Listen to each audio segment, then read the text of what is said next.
नाज़रीन, पेशे खिदमत है आज का खबरनामा। नायरीन, शायर ने इशारों कनायों में मर्द हयरात को समझाने की कोशिश की है। शायर कहता है, एवें ते नहीं डोला तेरे पीछे पीछे आनिया, होके मजबूर तेरे तरले में पानिया, इश्क दा रोग बुरा, इश्क दा रोग बुरा तैनू समझानिया वे सोहणिया, दिल दा मामला वे हीरिया, दिल दा मामला वे। यार इसमें शायर अशारों कनायों में क्या समझा रहा है भाई? ये अभी आप मिर्जा साहब खबर सुनेंगे तो आपको समझ आ जाएगी। चीन में एक बेवफा शौहर को रंगे हाथों पकड़ने के लिए बीवी चलते ट्रक के पीछे लटक गई। ट्रैफिक पुलिस ने ट्रक रोककर ड्राइवर को गफलत बरतने पर 200 युआन जुर्माना और खातून को जिंदगी खतरे में डालने के जुर्म में पुलिस के हवाले कर दिया। गाना तो थोड़ा सा चेंज करना बनता था। एवें ते नहीं डोला तेरे ट्रक पीछे आनिया, होके मजबूर तेरे तरले में पानिया, बेवफाई रोग बुरा। कैसा मैंने आ पूरा किया है। अगर मैं योर ना लगाता तो आ भी चाहिए रह गया। बस तुम यहीं से बच जाते हो कि पूरा कर देते हो। अगर जेम्स बॉन्ड छलांग ना लगाता ना तो पूरा नहीं होना था।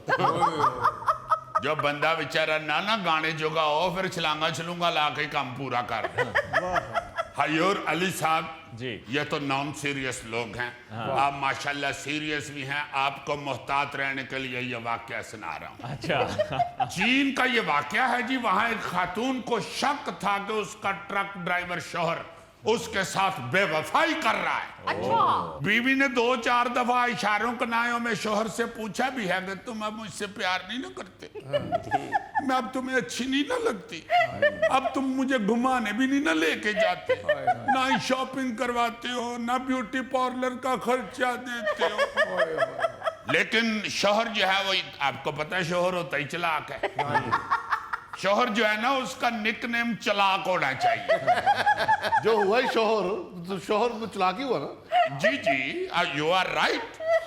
शौहर ने ना जी आगे से बड़ी मासूमियत के साथ ये कह के तो टाल दिया कि तुम्हें पता है मैं मसरूफ बहुत होता हूँ, ट्रक चलाना को आसान काम नहीं है, उत्ते बालका ने मेरी ड्यूटी भी बहुत बढ़ा दी, मेरे को टाइम नहीं होता, लेकिन मैं तो तुम्हें बहुत शॉपिंग कराना चाहता हूँ, मैं तो 24 घंटे तुम्हारे साथ फिरना चाहता हूँ, बहुत मेरा दिल करता है कि हम किसी दिन जाएं ग्वादर की तरफ सैर करके आए, या सकरदू जाएं, वहां पे जाके किसी होटल में ठहरे जाके झील के किनारे। तो उनको शक पड़ा कि इन्हें तो पैसे नहीं जिन्हें मैनू ख्याल च फराउंडे है। वो दिल से नहीं मानी। उसने फिर फैसला किया जब ये घर से निकलेगा तो मैं इसके ट्रक के पीछे लटक जाऊंगी और देखूंगी ये किधर को जाता है और किससे मिलता है। यार जेम्स बॉन्ड ये तो उसने बड़ा रिस्क लिया है, लच्छो बांदरी की तरह ट्रक के पीछे लटक गई। थैला साहब, बांदरी का जिक्र तो आप मेरा ख्याल है कजन के तौर पे कर रहे हैं। मगर असल बात यह है कि अगर औरत के दिल में वसवसा पैदा हो जाए तो फिर इतनी जल्दी वो जाता नहीं है। बस फिर एक दिन जब शौहर घर से निकला ना जी काम पे जाने के लिए, जी जी, तो बीवी ने हिसाब लगा लिया कि आज बड़ा तैयार श्यार होके गया है, अच्छा, आज लाइमन मेरी उस सौकन को जाएगा, क्योंकि रोहिते मुंह ते छटा मार के निकल जाता है। आज बड़ा तैयारी करके जा रहा है, मेरा मतलब है चलाना है ट्रक के, तैयारी है जेड़ी यूनिवर्सिटी जाने वाली हुई, शैंपू शूंपू भी इन्हें किया, एक परफ्यूम भी लाया इन्हें, ये गल की है। बस फिर शक्को शुबा लेके वो खतून अपने शौहर के पीछे निकली है। अब ये कोई फिल्म का तो सीन नहीं था कि उसे फौरी तौर पे कोई टैक्सी मिल जाती या चलते हुए रश्के को हाथ दे के कड़प्पा मार के बीच में बैठती और ट्रक के पीछे लग जाता। इसलिए खतून अचानक दौड़ लगा कर ना जी चलते हुए ट्रक के पीछे लटक गई। शौहर बेचारे को यह पता ही नहीं लगा कि मेरी बीवी जो है वो मुझ पे इतना शक करती है कि बूहे खुले छड़ के बच्चे कार छड़ के ट्रक पीछे लटकी। यहाँ ये भी देखे कि पुराने लोग तो कहा करते थे ना यार मेरी बीवी मेरे पीछे पई है, इस वाक़े के बाद अब लोग कहा करेंगे यार मैं की करा, मेरी बीवी मेरे पीछे लटकी। वो ट्रक जा रहा था, खतून पीछे लटकी हुई थी। ट्रैफिक पुलिस वालों की एकदम नजर पड़ी ट्रक के पीछे। अच्छा। पहले तो उन्होंने समझा कि यार कई लोग ट्रक पीछे लाले तावला ईसा खेलवी की फोटो बनाते हैं। ये मेरा ख्याल है कोई रोमांटिक सा ट्रक ड्राइवर है, इसने खतून की फोटो बनाई है। मगर जो फोटो दे वाल उड़े ने ना, तो फिर एक पुलिस वाले ने नाल वाले पुलिस वाले को कहा है, ओए 3D फोटो बनाई इसू। वो देखो फोटो के वाल भी उड़ रहे हैं। जो कोल होए ने तो फिर खतून ने इंज मुड़ के वेख्या ते ट्रैफिक पुलिस दियां चीकां निकल गई। उन्होंने फटाफट गए के ट्रक रोका है। पहले तो बंदे को समझ नहीं आई, ड्राइवर को, कि मुझे रोका क्यों है, मैंने कोई वायलेशन नहीं की, व्हाट इज दिस। लेकिन ट्रैफिक पुलिस वालों ने जब पीछे से खतून को उतार के ड्राइवर के सामने किया तो इसके तोते उड़ गए। और तुहानू पता तोते एक बारी उड़ जान ते मुड़ के फड़े भी नहीं जाते। मैं कहना बंदे दे तोते उड़ जान ना ते मुजफ्फर वर्गा मुंह होता है। जी पहले तो जो ड्राइवर था खामद यानी, उसने खतून से पूछा कि तू पीछे लटक के की कर रही से भाई, मैं तो तेनू घर छड़ के आया सा।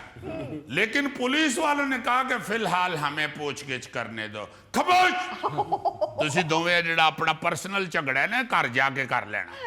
फिर थोड़ी सी उन्होंने इन्वेस्टिगेशन की तो फिर पता चला कि माई होरी जेड़े ने ड्राइवर दी बीवी ने, और इन्हां दे जेन च कोई शक शुबा सी कि मेरा खावंद जेड़ा है किधरे होर जा रहा है। इस गल्लों उन्होंने खावंद दबोचने के लिए ये रिस्क लिया और ट्रक के पीछे लटक गई। लजी ट्रैफिक पुलिस ने सबसे पहले तो ड्राइवर को गफलत बरतने पर 200 युआन जुर्माना किया और चलान की पर्ची उसे दी। फिर उन्होंने जो खतून थी ना जी उसे थाने ले गए और उन्होंने क्या कर लो जी, ट्रक पीछे लटक के सफर कर रही सी, इनू हवालात च बंद कर। यार ट्रक के पीछे लटकने पे क्यों जुर्माना कर दिया पुलिस ने? ये कोई इतनी बड़ी बात तो थी नहीं। वो चाइना दी पुलिस सी मिर्जा साहब, मुरीद के दी पुलिस नहीं सी। वहां पे ये बहुत बड़ा जुर्म है। इतने मौजा लगियां ने, ट्रक के पीछे लटक के कराची भी टुर जाते हैं। अच्छा, आपको एक और हैरानकुन बात बताऊं जी। उन्होंने खतून को यह भी कहा कि खतून इंतहाई खुशकिस्मत है कि ये जिंदा बच गई, हाँ जी। क्योंकि अगर इनके शौहर ने ट्रक ज्यादा स्पीड से चलाया होता या किसी खड्डे में लगता ट्रक तो ये पीछे से गिर भी सकती थी। इन्होंने अपनी जान खतरे में डाली है, इसलिए इसको सजा होनी चाहिए। सही। मगर मेरा मुखबर एक और बात बताता है कि ये जो खामन था ना ट्रक ड्राइवर, इसने 200 युआन तो ट्रैफिक पुलिस को जुर्माने के दिए जी। साथ उसने 200 युआन उनको इनाम भी दिया। अच्छा। कि ताड़ी बड़ी मेहरबानी, तुसी मेरी जान बचा ली। क्योंकि मुखबर बताता है कि वो वाकई अपनी गर्लफ्रेंड को मिलने जा रहा था। जेम्स बॉन्ड जब बीवी इन्वेस्टिगेशन पर उतर आए ना तो वो बड़े बड़े रिस्क ले लेती है। हाँ जी। अल्लाह खैर करे। मेरा ख्याल है अली मुमताज भी बेचारा किधरे भुगत चुके हैं। नहीं, बात वैसे अमान से 16 ने सही की है। बड़ी बड़ी खतरनाक वाकयात पाए गए हैं जी। इंडिया की रियासत जो है ना जी तेलंगाना जी, उसमें तो एक बीवी ने अपने शौहर को पकड़ने के लिए 3 रातें एक बरगद यानी बोर्ड के दरख्त पे गुजार दी थी। अच्छा। उसे अपने शौहर पे शक था कि वो जब भी घर नहीं ना आता तो लाइमी अपनी किसी गर्लफ्रेंड को मिलने जाता।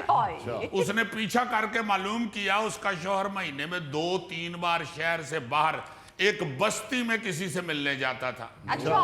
उसने घर का एड्रेस नोट कर लिया, सही। लेकिन अपने शौहर की निगरानी की कोई तरकीब नजर नहीं उसे आई। फिर उसने गांव के रास्ते में एक बरगद का दरख्त था अच्छा। जिस पे बच्चों ने टाट का चूल्हा नहीं बांधा होता। हाँ जी, हाँ जी। उस खतून ने अपने शौहर को पकड़ने के लिए 3 रातें ना जी उस बरगद के दरख्त के ऊपर एक चूल्हा सा बन के ना तो उसमें बैठ के चूंटे लेती। मगर यहाँ भी बेचारी बीवी जो है वो नाकाम लौटी, क्योंकि उसने शौहर को तो नहीं पकड़ा, अलबत्ता 3 रातें घर से बाहर रहने की वजह से ना जी शौहर ने उन्होंने ओ कुटिया फड़ के ओ कुटिया कर रहे रब दा ना जब मामला पुलिस के पास पहुंचा ना तो उत्थे जाके खतून ने गल खोली कि मैनू इहदे ते शक सी ते मैं उस दरख्त दे उत्ते झूटे लैंदी रही। जेम्स बॉन्ड मेरी बीवी को भी मुझ पर शक था। ये पहली बात ही गलत है। तुझ पे शक था, तेरे ते कोई यकीन नहीं करता, वो शक करन डई। मैं जब परफ्यूम लगाता था 2-3 दिन में गायब हो जाता था। अच्छा, मैं क्या रे कहने लगा कि मैं परफ्यूम लगाता था तो उसका भी कोई असर नहीं था। यार वो शक करती हुई मेरे पीछे निकली, मुझे पता चल गया और मैं सीधा मस्जिद चले गया। लो, ये भी तो बताओ ना, भाभी ने फिर भी इसको मारा क्यों? ये सुबह 11 बजे मस्जिद में चला गया था।